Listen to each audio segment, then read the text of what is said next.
So good evening, everyone. I'm Dr. David Zerby, Superintendent of Methacton School District. We are not amplifying our presentation in the room here, so we are recording tonight's presentation. And the presentation is designed to provide information to our public, as well as to receive feedback and or questions related to the potential renovation on the Methacton High School campus. So as superintendent, I want to welcome you to this presentation. I want to also introduce a couple other folks that will be speaking this evening.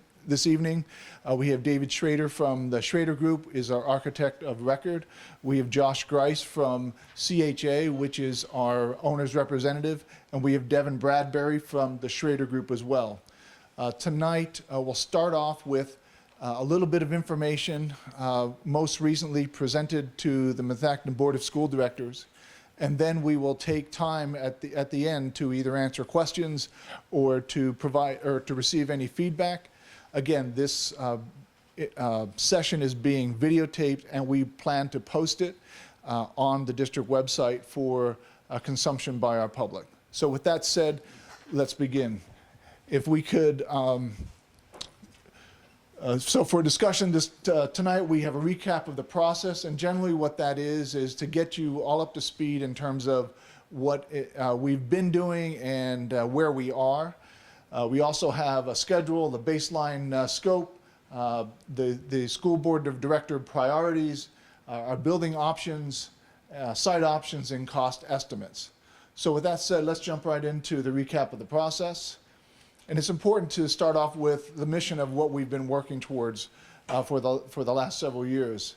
We believe it's imperative that we develop a comprehensive campus plan that considers the educational, operational, and financial context to ensure that the future investments in the Methacton High School campus support the mission of the district and the vision for our high school and campus for the next 50 years. Next slide, please. So just in terms of history, we started back in 2018 with a conversation about humidity and the evaluation of HVAC system within the high school. On to 2020, we paused on doing any particular work with the HVAC system in the high school because of issues that we discovered at Eagleville that required our immediate attention in terms of safety and other matters. In 2022, we had the HVAC system reevaluated and added additional scope to that project, and it was estimated to be around about $25 million in terms of a project. And so we, right around 2023, we accepted an updated facilities assessment, and that's for all of our facilities within the school district, including the high school. With that information, we issued a call for participation to create what we call the Methacton High School Campus Planning Committee to gather input on what are the things that we ought to consider when looking at making improvements to our campus or to our high school altogether. Next slide. In 2024, the Planning Committee issued a report and presented preconceptual concepts for new construction scenarios. Again, in 2024, for about a majority of the year, we developed those new construction concepts and the associated cost. In January of 2025, we updated those construction costs, and we discovered that those were approaching about $220 million. With a price tag of that and our ability to finance $220 million, the board in March of 2025 voted to pivot towards seeking renovation options to Methacton High School.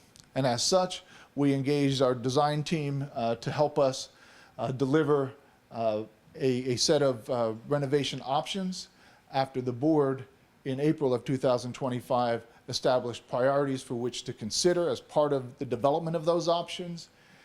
And in August of 2025, we presented those options for the first time, and for the last month and a half, we've been discussing those options.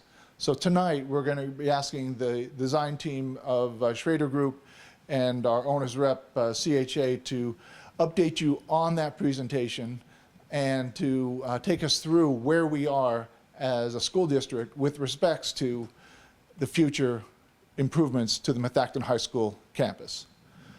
Devin and Josh? All right, good evening, everyone. I'm trying to figure out where the best spot to stand is, so I will move over here. Quickly, we're going to go through schedule. The schedule moving forward is tonight we're here for a public forum. We also have a board work session next week that we will continue to discuss the project. We have one more public forum over at the high school library this time next week on the 18th. There is another board meeting in September, which we will again continue to discuss the high school project. And then in October, we have 3 meetings on the calendar, property committee on October 14th, another board work session on October 21st, and then a vote on October 28th. That is hopefully we'll be able to move forward with one of the options or some semblance of the options that we're presenting tonight. So lots of opportunities to learn more if you want to spread the word and get some of your friends and colleagues out to learn more about the project. Ample opportunities. Josh will talk to us about the baseline scope. Sure.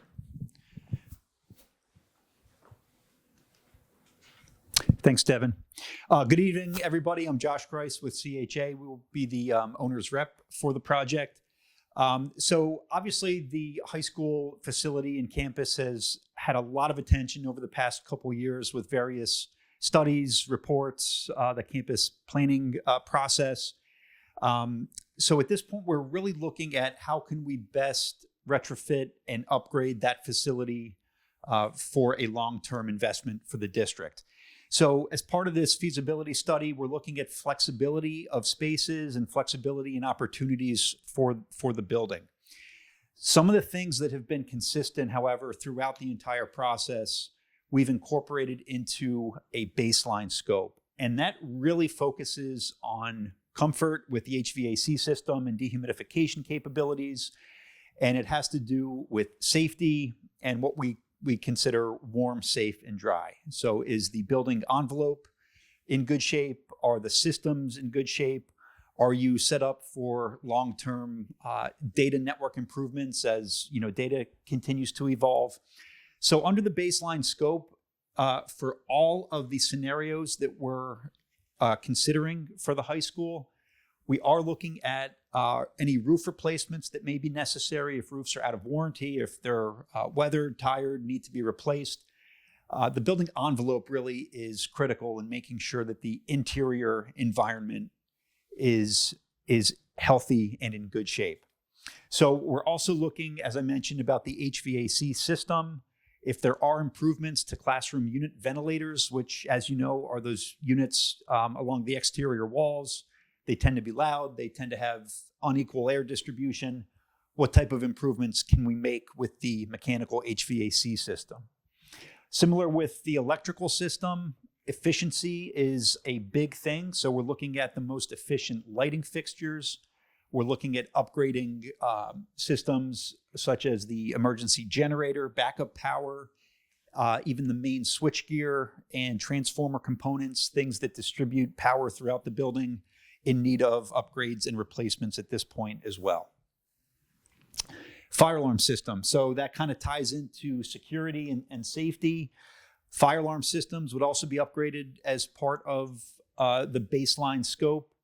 Other systems that help to control the building related to HVAC would be the building management system. That would allow Mr. Kenwood and his staff to really fine tune and keep a close eye on conditions and make it not only comfortable, but operationally very efficient. In addition, with safety and security would be the replacement of surveillance cameras, card access systems, all the things that would be included with making sure the building is capable of being locked down, safe for staff and students. And finally, ADA improvements. So those are accessibility improvements. Right now, there are some situations where multiple lifts are needed, where maybe door swings are not fully ADA compliant at this point. So ADA improvements throughout the building would also be included within a baseline scope. So as I mentioned, in terms of flexibility and opportunities, the school board did go through a process where some of the priorities that had been identified previously with the studies were brought forth again. And the scenarios that Devin is going to take you through will address in part or in whole the priorities that had been identified throughout that process with the school board. So I'm not going to read off all of these, but priority one was the first set of options that the board deemed the most important.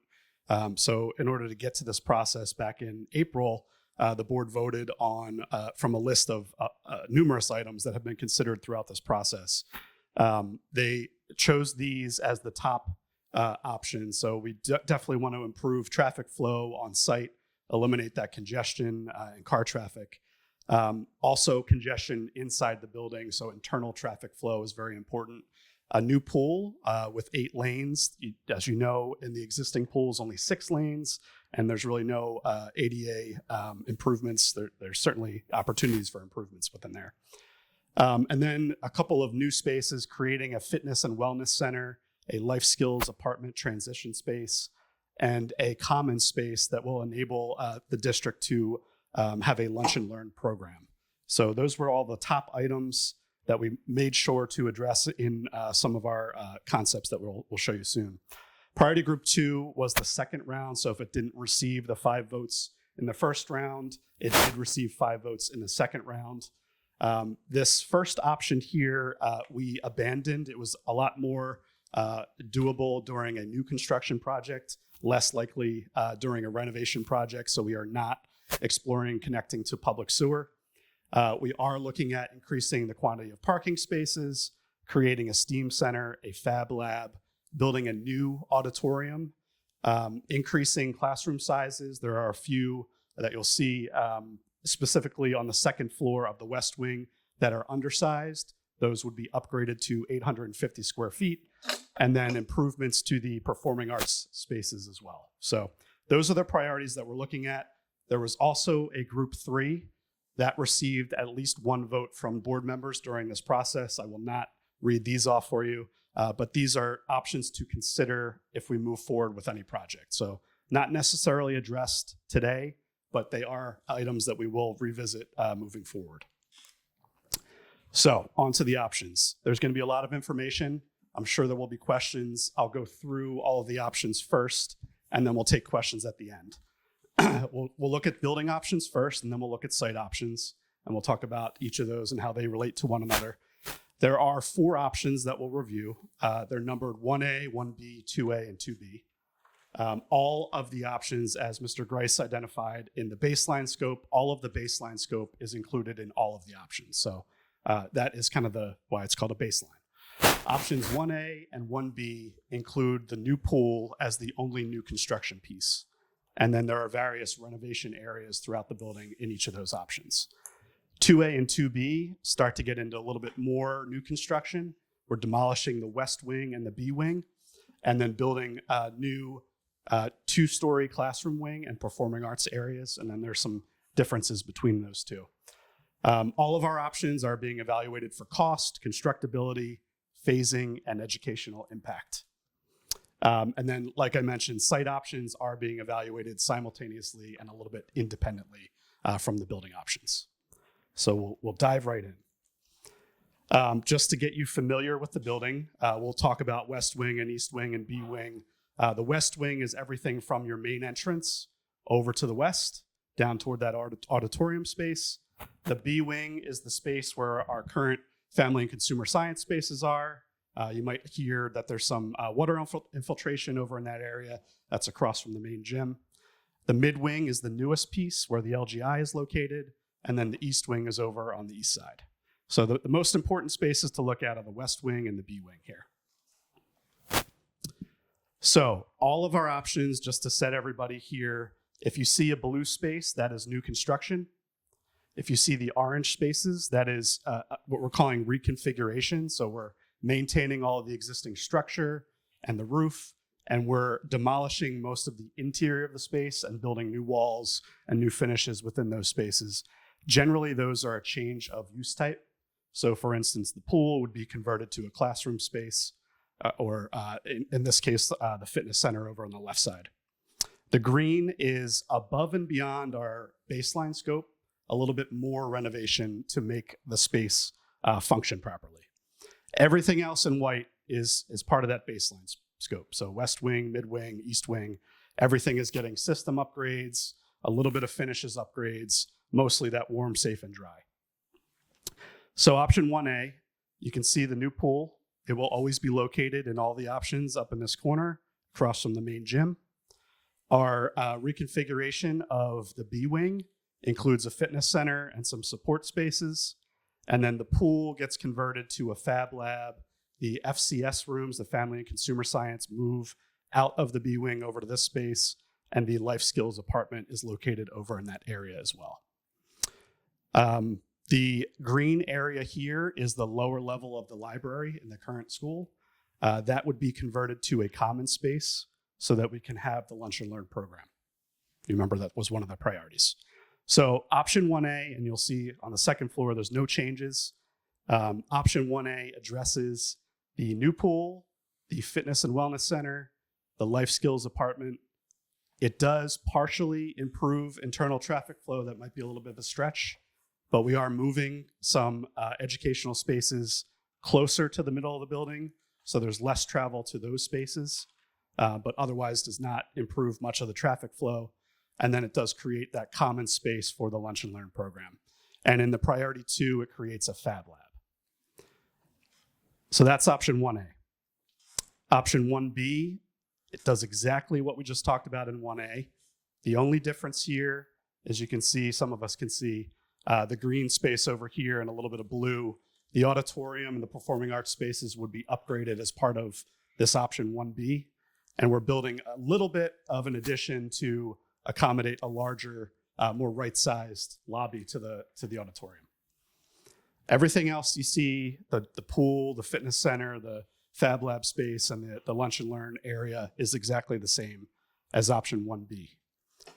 Second floor, one of the priorities was to increase the classroom size to make them right-sized. So we're converting, there are 8 existing classroom spaces that are undersized. We're converting them to 6 regular-sized classrooms. So second floor, eliminating all the small classrooms and building 6 regular-sized classrooms up on the west wing. So the only differences in terms of priorities is we are now addressing some of the educational performing arts spaces, and we're enlarging those classrooms on the second floor. Now option 2A and 2B are going to be a little bit different here. You can see the spaces over here to the left of the main entrance. The B wing is now demolished. The west wing is now demolished. So we're building new construction. The pool remains in the exact same spot. We're building a 2-story classroom wing, essentially where the B wing currently sits. And then we're building a whole performing arts center where the west wing would be. So your main entrance remains the same, but you're now coming into performing arts. You've got a 2-story classroom wing, and then the pool. Everything on the left of your main entrance gets demolished and rebuilt with new construction. The reconfiguration, these orange spaces are a little bit different because we're not using the B wing. We have the fitness center going in right where the pool is. So the pool is converted essentially 1-for-1 with the fitness center. You still have your life skills apartment. You have your fab lab and your family and consumer science spaces. These have to take the space of the current girls' gym. So we have 4 gyms currently. We're proposing to go down to 3. That 4th section for health and PE would be utilizing that new fitness and wellness center. So, and we still have the same arrangement of the commons taking the lower part of that library. Second floor, you can see, again, 2-story classroom wing. We have a second floor corridor that connects to the upper floor of the auditorium. Otherwise, the rest of it is all baseline scope that is included as in every option here. So back to the first floor, we're addressing everything we've already addressed in 1A and 1B. we are also adding obviously a new auditorium in this concept. So that's the major change here. Option 2B addresses things a little bit differently. It does have the exact same priorities addressed, just in a little bit different way. So we still have our pool in the same location. That's important. Instead of the classroom wing here, we are now building it down off of the main entrance. So 2-story classroom wing down off the main entrance, performing arts area, basically where B wing was currently located. The difference is here, now you have all of your public spaces in one location. So you have pool, auditorium, gym, all in one spot. You can lock down the rest of the building and shut it down and have this operating at one time without having to worry about people going through the different areas of the building. We are also relocating the administrative suite, not the district admin, just the high school administration, over to the new main entrance. So our current main entrance comes down through here towards Kriebel Mill. This one faces Germantown Pike a little bit more, and it creates a new secure entry here. And you can walk in and come into your common space. The commons is different than the other options. We're utilizing the second floor, the upper level of the library, as the common space, and most of the stacks and the instructional space moves down to that lower level. So you do have a true commons area. As soon as you walk in, a common space that supports the auditorium, it supports the gym, and supports the pool. And then all of your academic spaces are down on this side. The areas here where we're infilling the pool are exactly the same as the previous option. And then you can see a little bit of the current administration being converted to classroom spaces because we're relocating that to the entrance. Second floor, you can see 2-story classroom wing and a little corridor to the upper level of the auditorium. This one is getting things a little bit closer to the existing classrooms. So we have a nice contiguous space for classroom areas, whereas the previous one comes out over here in this area. So we have, in both of these options, improved internal traffic flow for sure. And we're creating a little bit different common space. We're still building the new auditorium, and we're doing all the other things that we've previously talked about, just in a little bit different way. So those are the options. I'm going to go into the site plan, and then we'll kind of talk about costs and then open it up for questions.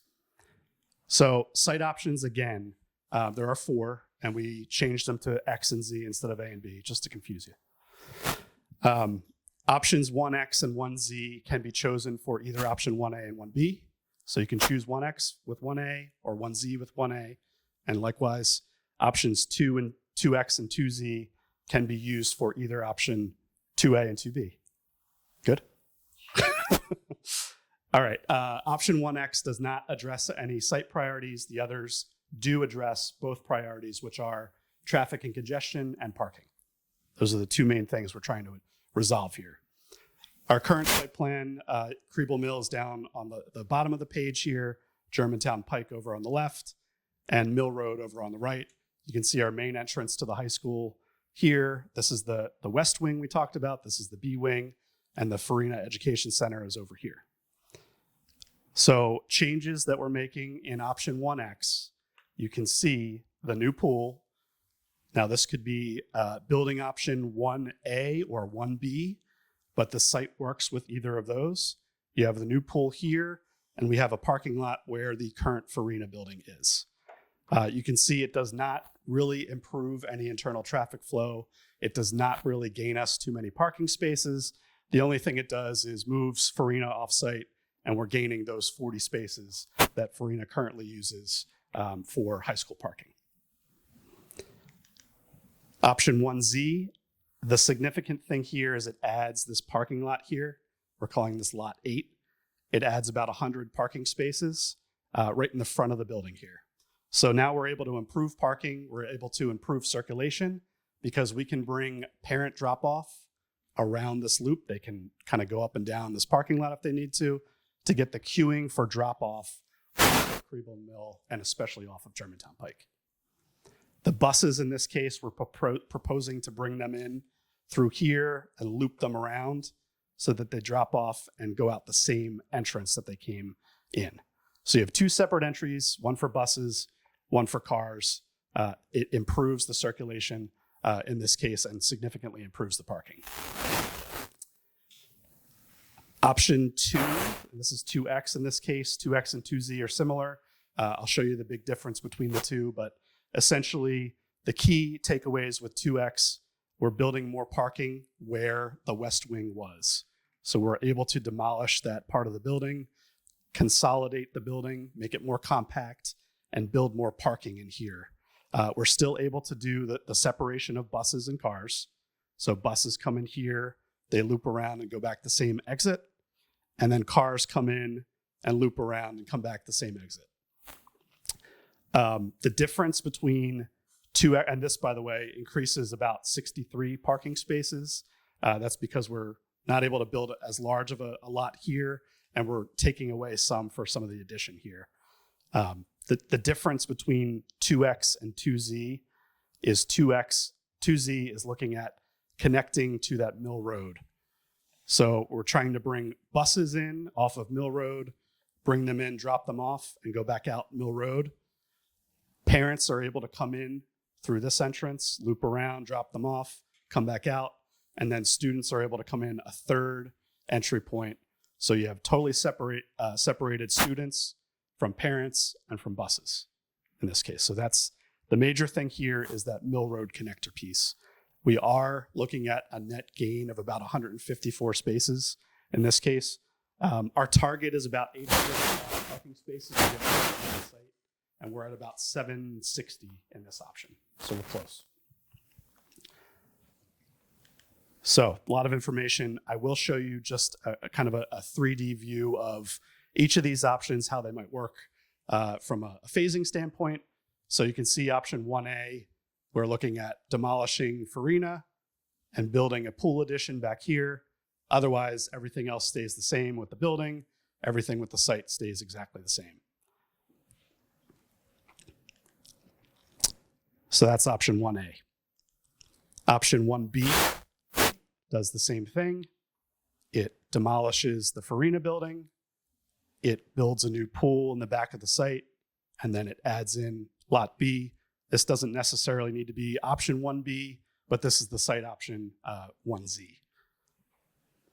So you can see the impact that that has, just bringing that lot onto the site. Once we get into option 2, we start to talk about a little bit of phasing. Again, we are building the new pool. So you'll see the pool pop up in the back here. We're looking at Farina going away. We're still talking about that parking lot because we want to get additional space for construction and some improved parking. The B wing gets demolished first in this case, and then we build a new classroom wing where the B wing was. We're then able to use that classroom wing as swing space to do the construction around the rest of the building before we have to tear down the west wing. So the west wing comes down after those renovations are completed, and then we're able to build the performing arts space last. And the extra spaces, yes. So that's option 2A. Option 2B is very similar. Again, you're going to see the pool, you're going to see the parking lot in the front as the first phase. And in this case, we don't have to demolish anything. We can build the classroom wing right off the front of the building first before we demolish the B wing, before we demolish the west wing. So 2-story classroom wing that acts as swing space. Then we can come in, demolish everything to the left of the main entrance, and then come back and build that performing arts addition. And now you have your new entrance off of this side. So that gives you a little bit of a view of all of those options from a site perspective. Obviously, there are pros and cons for all of them. This is a quick slide just to show you which options, which priorities are addressed by each of these options. You can see 2B and 2A are addressing the same priorities. 1A is obviously addressing a little bit less. 1B addresses a lot of the same, but there's a little bit of less impact for some of the internal traffic flow. and it does not address the new auditorium. And that takes us to the cost. Thanks, Devin. So as you can tell by the options and what's included as we move through from baseline all the way to 2B, there is more involved, obviously, with the later options, and you'll see that that translates, obviously, to the budget increasing accordingly. So when we prepare our estimates, at this phase, in a conceptual phase, we have square foot cost assigned for each of the contractors, for each of the type of systems. That would be fine-tuned as we continue to move through the process and have more details of what the actual systems are, what the finishes are. But at this point, these are square foot numbers that are based on other K-12 public projects. So they are representative of the costs that would be likely to be seen for this project. Also with budgeting, we have broken down into hard costs and soft costs. Hard cost being the cost of constructing the building, making the renovations, dollars for the contractors to make the upgrades. Soft costs are things that you don't necessarily see in the finished product.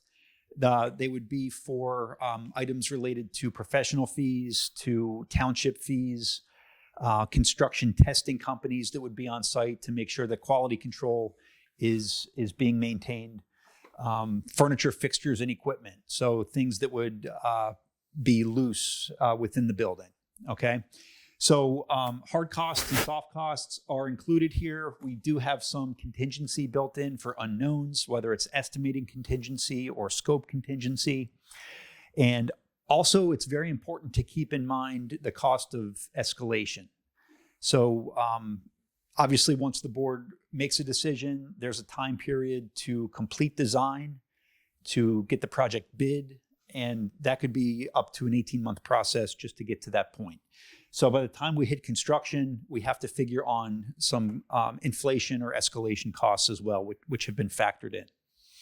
So under the baseline scope, the total project budget coming in at $109 million.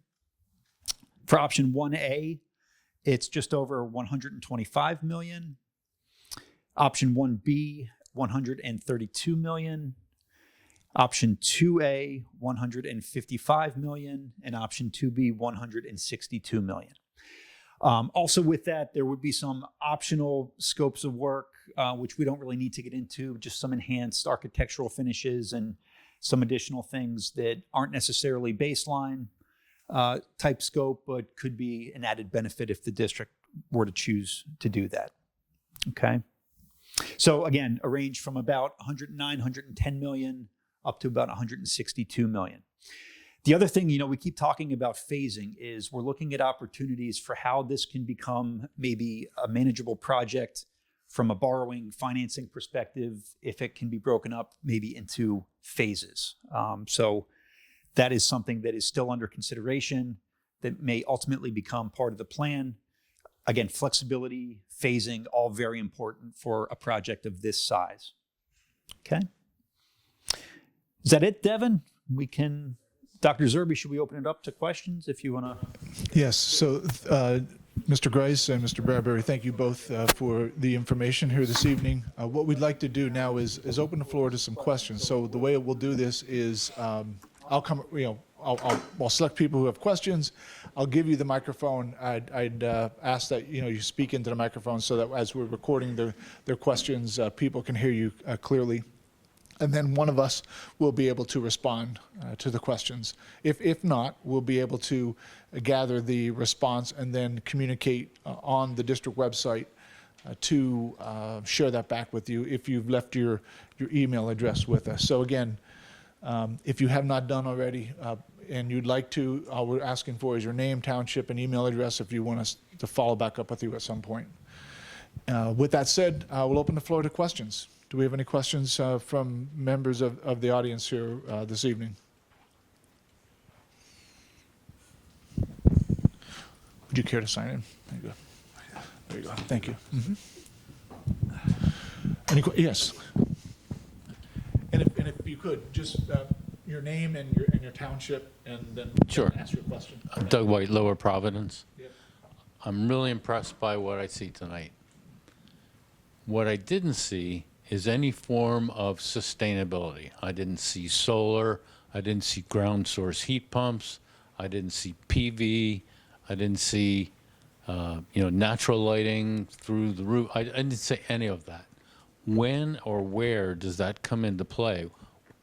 Do you have a sustainability expert that can help you with taking advantage of hundreds of thousands of dollars of federal money that's still available? Turn this off, did you? Yeah, so that's a great question. As far as when it comes into play, that's probably the next phase after we decide if that something is going to be a project. There are plenty of opportunities, as you mentioned. Our office has plenty of experts that can certainly help drive the conversation.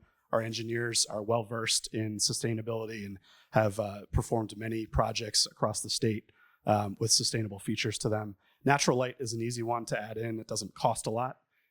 Some of the solar things we'll have to kind of talk through with the district to see if that's a priority for the district and for the community. Thank you. Additional questions, sir? Name and township, and then ask the question. Hi, Eric Froman, Lower Providence. One of the first slides you showed said something about the next 50 years and the vision for the district, and that's kind of where this all started. It might be a longer answer, but maybe you can make it a little short. Like, what is that vision that you're working to achieve with the new school, and how do the options fulfill that vision? So starting with the feedback that we received from the Methacton High School campus planning process, we've had hundreds of individuals from across the community, both inside the school district and outside of the school system, help support the identified priorities that we have listed here on the screen, that the board has organized into what they believe will help set what that future is. And it is creating an environment and an experience that allows our students for the next 50 years to thrive, both educationally, recreationally, athletically, and in an environment that's educationally pleasing and supportive.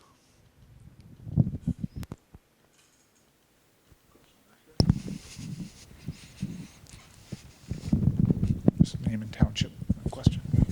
Sherry Martin, Lower Providence.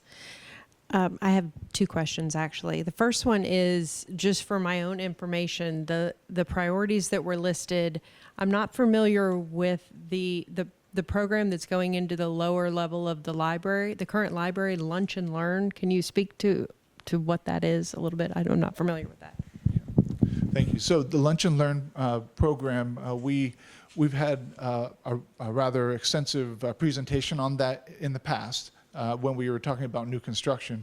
So we do have a document up on the district website for more detail on that. But generally speaking, Lunch and Learn is generally an opportunity in the middle of the school day, generally an hour block, where half of the students and staff get lunch, and the other half of the students and staff get access to their clubs, get access to additional educational support if they need it, and then at the second half of the 1 hour session, it flips, so that there's an opportunity for both students and staff to get academic issues addressed, participate in clubs in the middle of the day, especially for those individuals who aren't able to stay after school.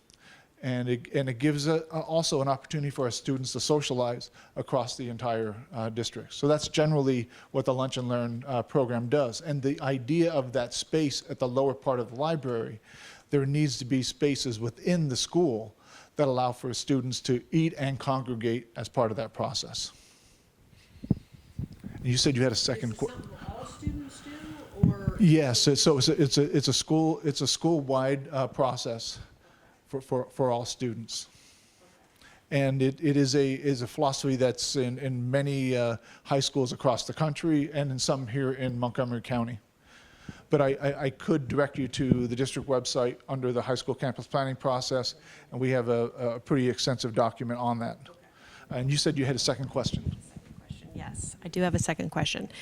I'm curious what role the Worcester Township Board has in the approval of the site changes. And the reason I'm asking that is because there's been an issue with a shortage of parking for years and years and years. And I've always heard that the reason we didn't have more parking was that it was not allowed because of green space requirements by Worcester Township. So I'm just curious with the site development plans that you have there, all of which add parking, what role, if any, does Worcester Township have in giving approval on any of these options?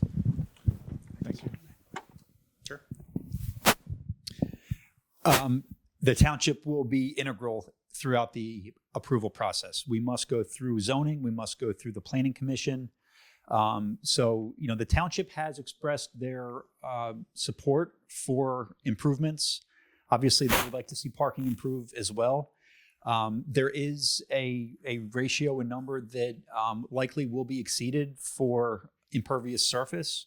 However, with the improvement of parking, we're hopeful that that is something that will be granted through the township. But it will definitely be a lengthy process to get through the township zoning and planning commission.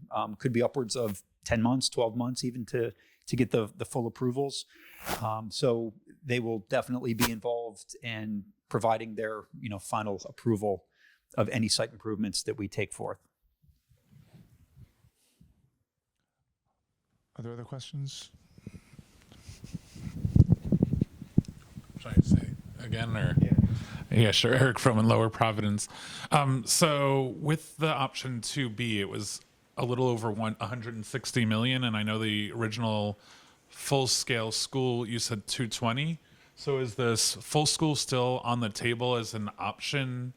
Because it seems perhaps like a missed opportunity not to at least consider that if you're considering spending that amount of money, and a little bit more can be a whole brand new school that perhaps would have some additional positive impacts on competitiveness, ranking, attracting teachers and students to the district, etc. So I may not have heard all of that, but I think you're asking, will new construction still be on an option? Is I think, yeah.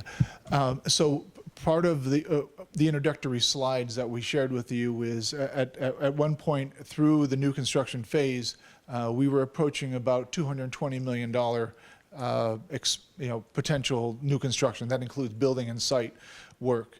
We certainly recognize that in that process, the Methacton School District budget can only absorb so much, and in taking on a project of that magnitude, you can imagine if you're doing a 3 to 4 year construction project, you need to borrow all $220 million all at one time, within like a 3 year period, and it was such a significant amount that it would put undue risk into the district that we don't feel is appropriate, and that's why we chose to pivot to a renovation options. Now the good news is our design team has brought forward a combination of renovation and some new construction in some of the options. So the board still has an opportunity to combine that in a way that might best serve the mission and the vision for the future. Sure. Name and, Yep. and Laura Eisman, and I'm Lower Providence. Following up on that, do we have a timeline for when the rest of the school then will need to be renovated? Like, right, if we're only fixing half, there's still the other half of the school left. Like, have we done our due diligence as a district on the timeline for when that will need to be updated and renovated? Yeah, so when we're talking about baseline scope and renovations, the entire footprint of the building, of the existing building, is in play. It's part of that. It's not just the new construction pieces that you're seeing would receive those improvements. And then is there like a timeline then for how long those baseline improvements are recommended to be in place, like longevity wise? Like, Well, to Dr. Zerbe's point, I mean, we're looking for a facility for a 50-year time frame, right? To take us not just a few years down the road, making minor improvements, patches here and there, but really to reinforce the infrastructure, to create new educational spaces, really that are going to be long-term investments, not just short-term fixes. And just to follow on to that, in full transparency, like even making any of those investments, there are only systems that last so long. So while we're looking, some of those things could last into 50 years. Generally, the systems have a certain lifespan, likely less than that.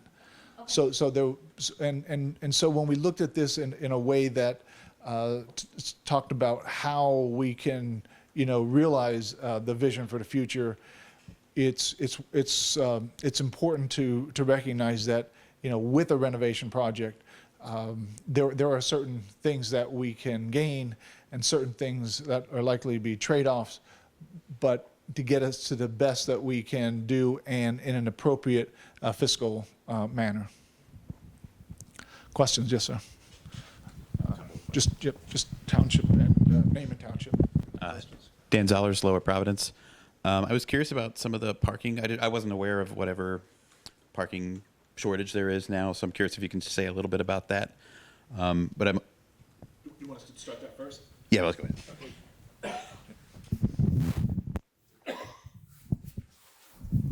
So right now there is a parking shortage of, I don't know, I think we have like 500 some current spaces, and we're looking to improve it up to that 800 that we talked about.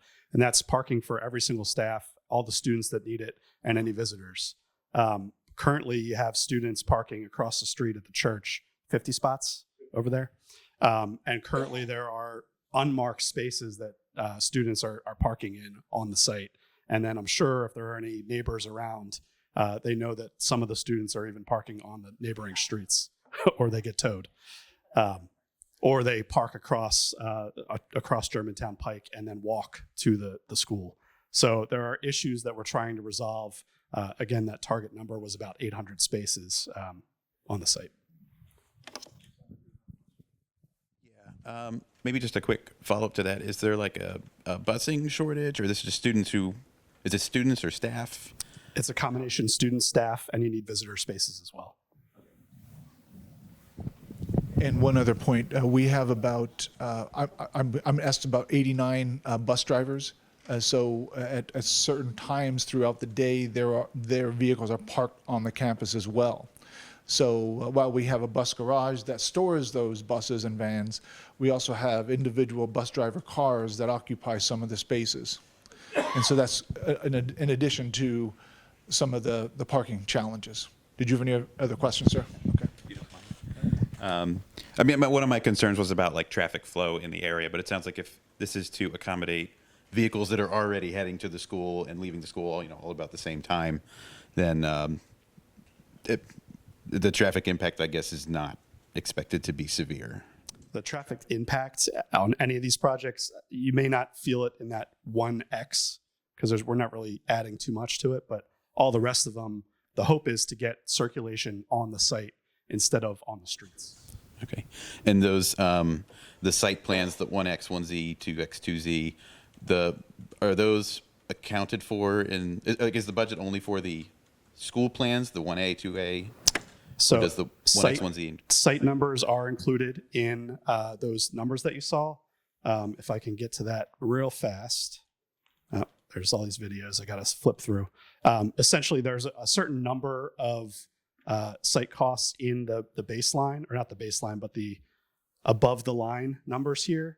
So I don't know if you have site improvements across this line here. So there's a significant dollar amount associated to site. There's also additional parking lots down here. So that lot 8 that we talked about in the front of the site, there's a number down here associated with that you would have to add into the number up here to get to that. And then there's an option, Mill Road.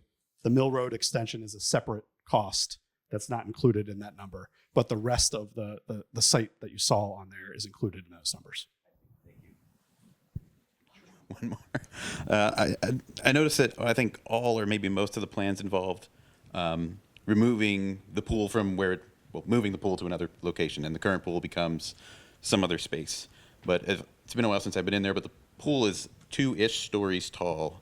I assume that since it wasn't addressed, it's not feasible to make that a 2-story space or to use that space in some way. So that would be a significant cost. We'd also need to address some accessibility issues. We don't have a way to get up to a second floor, and there's no connecting corridor over in that area. It's a great idea because it would maximize space, but it's really not quite feasible in the budget that we have for this. Are there any other questions? Yeah, sure. Just name and township. Christy Simpkins, Lower Providence. So where's the Farina Center going?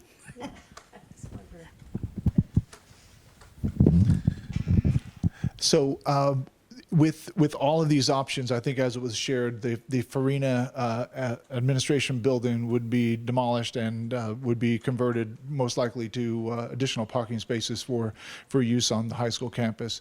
We're currently investigating whether we would lease space, commercial space within the community, preferably near the high school or preferably within the center of the school district. We also could purchase a building.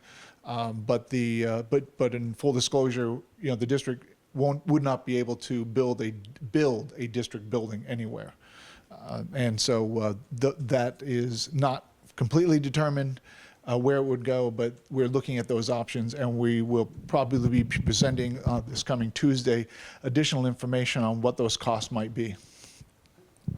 Yep. As the part of building is demoed and new spaces are built, is there going to be a need for like portable classrooms? Or, I mean, you guys have, I'm sure most of the stuff you'll try to do most in the summer, so it won't impact the school year? Good question. So as we keep talking about phasing, as you've heard, so we do have a line item included in the hard costs for phasing and modular classrooms. We have that assigned with the hope that we can find some ways to maybe avoid modular classrooms. Again, if we can phase new construction such that we can move into spaces prior to moving out of existing spaces, that would really be ideal. But the short answer is we do have some money associated with phasing and modular classrooms if they would be needed.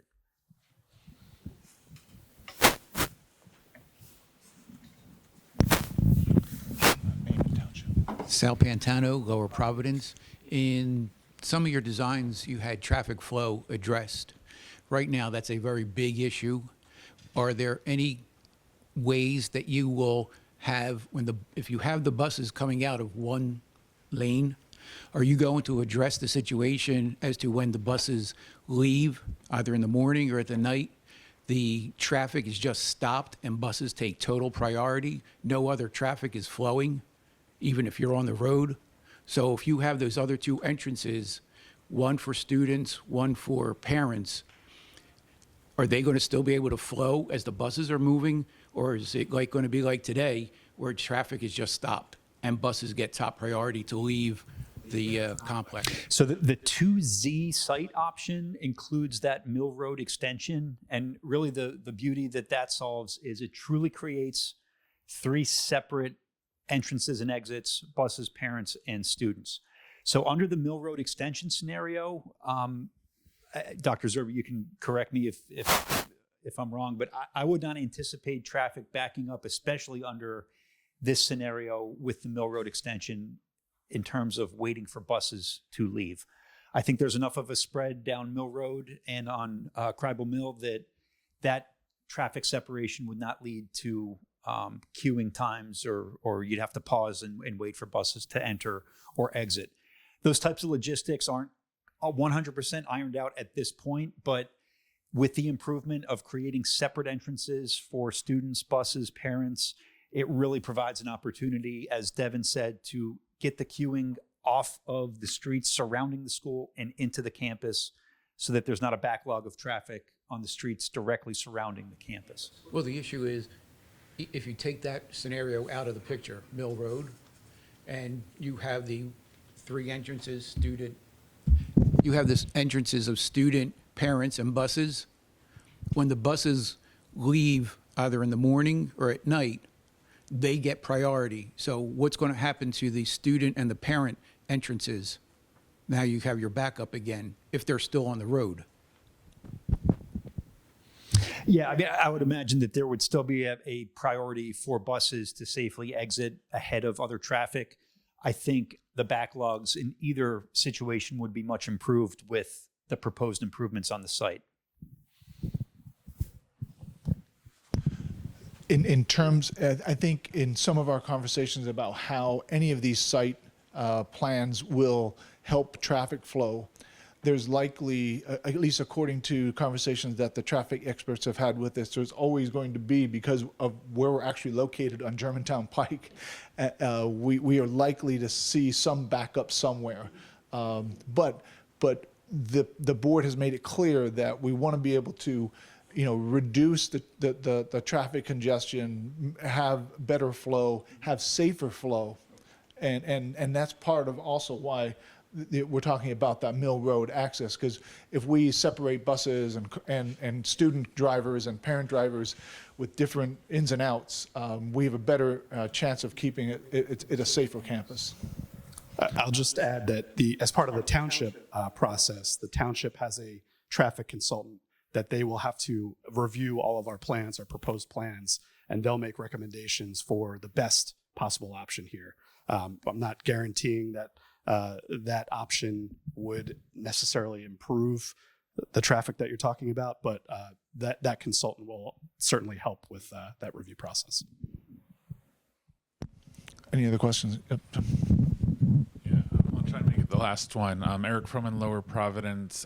First, just a quick comment. I would hope that at a bare minimum, one of the renovation options beyond the baseline is chosen. I know the pool is in all of them, and I know that the pool at the high school right now, I've heard it leaks, and it's really old relative to some of the other pools in the county, I guess. My kids are on a swim team, and they're in elementary now, but I know the high school obviously has lots of swimmers in a swimming program, and then there's a lot of community swim programs, and I don't know whether that can attract revenue in some way to the district as well. So I really hope we choose one of the renovation options at a bare minimum to get that pool and a lot of the other great things that are in these designs. So I just want, that was a quick comment. But then the question is, was there any studies done around the downstream benefits of the various options or the potential that we kind of gave up for the new school as far as impacts on the district ranking in the state or attraction of new teachers or other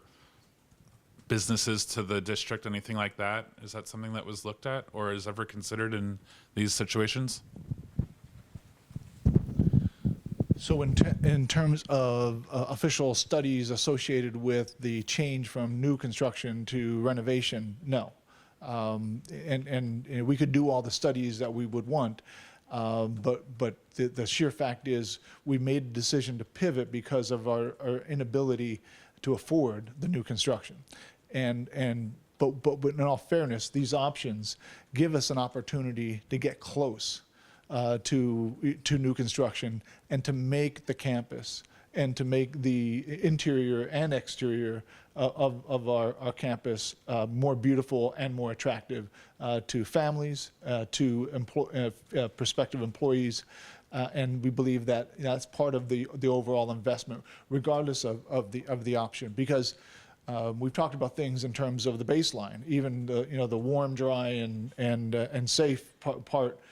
Is critical to the basic function of our operation, and those are things that we're trying to address here, as well as matters of pool leaking and so on and so forth. So I think the board has a really good idea and a really good focus based on all of the studies and discussions that we've had over this period of time and the feedback that we've received from the community. And I know that these options, in one form or another, will be able to provide a great opportunity for our school community going forward. Any other? Yes, back here. Just name and township. Matt Pimentel, Worcester Township. Just a quick question about option 2B in relationship to, you'd briefly mentioned some benefits of that option for safety and security. And I was just wondering if you might expound on that just a little bit more. And then after that, I have just one very brief comment. So safety and security obviously is going to be important for any of these options. So we're going to improve as much as we can for any option that's chosen. The benefit to 2B is really, you see, I'm not sure if you're familiar with the current entry and secure vestibule there, but there's an opportunity with this new entrance to make it a little bit more efficient of a check-in point and more secure vestibule here. Obviously, we'll still have to address all the other entry points, but I guess what you heard was there's an opportunity for a secure entry point at the main entrance here that is above and beyond what we currently have at the high school. But I will say there are plenty of other features that we would incorporate safety-wise. Close off the rest of the school, right, at night or just in the, like, performing arts? Yeah, that's a fair point. So the comment was we can then close off part of the academic areas once we have the public areas in one location. So if you imagine a security grill or door along here and then down in this area, we now have the entire public area open, but the rest of it is kind of locked down. And did you say you had a comment, sir? And if Methacton has not already done so, Flux Space in Norristown could be a good partner around the Fab Lab pieces. That's it, in case that's a good resource. Thank you for that suggestion. Any other questions or comments? Doug White, Lower Providence. Could you explain, maybe on an elevation viewpoint, what happens to the swimming pool area? Does that become classrooms? Yes. So the current pool in all options is located here. It either becomes a fitness center in these options or it becomes classroom space in the other options 1A and 1B. So it gets infilled and then it gets converted into whatever space it will be. How about, isn't the height not a normal 8 or 10 foot height in that? Sure. There's a balcony, so it's much higher. It's about a space and a half, or story and a half. So what happens to that? Are you removing the roof and lowering that? No, or? the roof would remain. In this case, if it's a fitness center, we'll likely have that height because you're going to need that. If it's classrooms, maybe we'll bring in a ceiling that's a little bit lower, but we'll have to evaluate that. So that would be unused space at that. Okay. Thank you. Any other questions? Yep, sir. Name and township, please. Jim Mollick, Worcester. Option 2B is going to cost $400 million, right? It may be 176 up there, but everybody forgets the interest cost on 176, which is around 220. So 400 million bucks for item 2B. The new high school was 220 plus 240, close to $500 million. I mean, that's what we're talking about. Just for clarity, Dr. Zerbe had mentioned the priorities. I was on the committee for coming up with what we were told were a big idea wish list. They weren't priorities. It's like, well, what do you guys want? And they got turned into priorities, and that's where we're at. So that's just for clarity. The best ranked school in this district right now is the high school. In its current state is the best ranked school in the district. The worst, or one of the worst, is the new Arrowhead that just got built. So you have to ask yourself, new doesn't mean better, doesn't mean better ranking. U.S. News and World Report and Niche both have the high school as the best, and Arrowhead is one of the worst. So, take that with a grain of salt. What I'm listening to, it sounds like traffic flow is a convenience issue, not a safety and security issue. Is that right? We have a safety and security problem with traffic flow, or is it more convenience?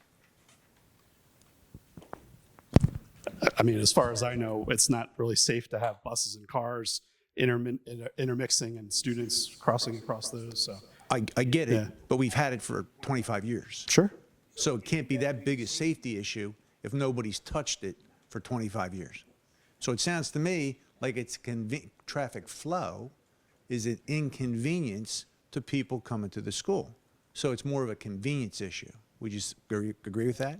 I don't have an opinion on that. I think you might want to ask some of the neighbors that are surrounding that deal with Maybe you should study it all of the. before we're going to spend $400 million. That's my point. I have you think, looked well, at- let me just respond because I think the board has addressed it as a safety and security issue. So I think their opinion is that it is a safety and security issue. Well, the problem with that is when they went with the new high school, they said there is no safety and security issues. That's documented. So something's not right with what you're saying. Have you looked into moving Farina to Arcola? Anybody investigated that cost-effective option? What's the question? Moving Farina to Arcola. So as I mentioned to, I think one of the people have questioned here this evening, for Tuesday night, we're going to be presenting an update information on the particulars associated with the movement of the Farina building, and we should be able to answer that question then. Which of these options is the least disruptive? Well, we're still evaluating all the phasing. So we really need to figure out how the building would be phased around. So in terms of impact inside the building, we have to evaluate whether or not we're using modulars, whether or not we're moving spaces out and utilize existing spaces so that we can do larger pockets of renovation versus some of the newer construction pieces have built-in swing space once we build those new construction pieces. So it's still being evaluated. I think we can get you a better answer to that later. You just mentioned modulars. Is there any difference between a modular and a brick and mortar if you're standing inside of it? Yeah, you've been in one of those. Yeah, I actually did. I toured the bank of modulars at North Penn, and I didn't know I was in one. I didn't know I was in a modular. So, yeah, I don't know what the effect is, but now the all these costs you put up here, the preliminary cost estimates, they're not the total cost of the project, right? Meaning overall cost, like all-in cost. This, I don't know what slide it is. This thing.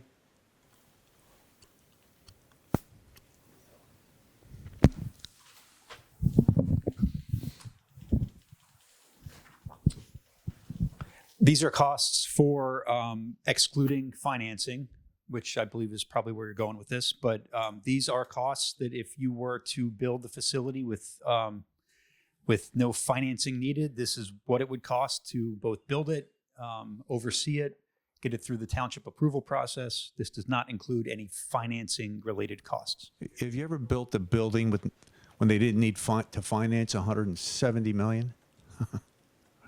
They're going to need finance for all the 170. So that comes out to roughly $230 million of interest on top of that number. So my question is, if that's the case, has anybody done a study of what the impact to the taxpayers is going to be over 30 years of that number before you go ahead and go down the road? Because they did it with the new school at $440 million, and they bagged it because they couldn't afford it. So we're like in the same, 2B's in the same financial position as a new school. Maybe it's 40 million less. Has anybody done that? So the district will be providing an update to the Board of School Directors this Tuesday on the financing options associated with the renovation projects that are being provided. But similar to a presentation, I believe that was presented in March in the ability to borrow as a scenario, $180 million. We outlined that as how the borrowing would occur and how it would impact the budget and how it would impact taxpayers over that 10-year period of borrowing. So we'll be updating that 10-year plan and be sharing that on Tuesday evening. And you just mentioned the 10-year plan. You guys are real big on your Bureau Veritas evaluation of all the schools. You know what happens in 10 years on your Bureau Veritas plan? You guys ever see this thing? It's the FCI Bureau Veritas plan. It looks like you're going to need 2 new schools. Woodland and Worcester are in the end of useful life phase according to your consultants. Did you guys ever see this? Because this project was also based on this. Yeah, I can answer that. Yeah. Go. I know what the document is. In addition to providing not only an update on the Farina Administration Building, as well as an update on the financing associated with the renovation project, Dr. Sorgini and Mr. Kenwood will be providing an update to the board on the 10-year master facilities plan. So that was discussed and provided to the property committee this past week, and then it'll be presented to the board. And then in conjunction with the projects and the costs associated with the high school and the master facilities plan that addresses all the remaining buildings in the district, we will have a finance plan that the board will consider as we consider which one of these options or that we move forward with. So it's a collective perspective on moving forward as a district.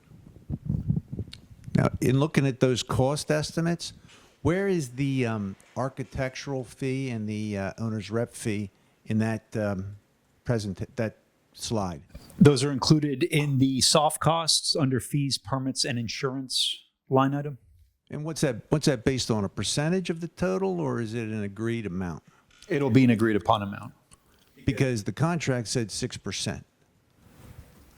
I don't believe either contract. And I is actually at heard 6%. somebody say 6% at the finance committee. So you're not going by percentage now? The contract has percentages in it.